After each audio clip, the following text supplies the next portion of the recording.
Welcome back. We are your snow authority right here on CBS 6. I mean, take a look at it. We are right here out in the Museum District. It is coming down fast. Just a few hours ago, the snow started pushing across central Virginia, and then it finally made its way to RVA. I mean, look at this. This is outside.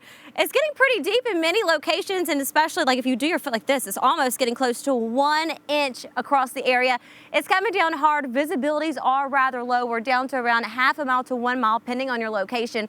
And the snow like this, it's going to continue to take shape going into the rest of the afternoon. This evening, not going to see too much of the snow, but more so of wintry mix, and that's going to cause for quite a disruption. So you're going to have snow. It's almost like a cake. You'll have snow at the bottom, wintry mix, including some sleet going into the middle, and then snow again tomorrow. So when we walk our way on into Sunday morning, we're talking about a day starting out rather chilly but beautiful. But when you step out onto the snow, it's really not going to be so much snow. It's actually going to be some ice underneath it, causing for a dangerous situation. Please remember to stay safe, bring in your pets, and stay right here with CBS 6. We're keeping a very close eye on the radar, and we'll continue to keep you and your family updated. This is one of those storms we haven't seen since 2010, and we are going to keep a very close eye on everything. Mike?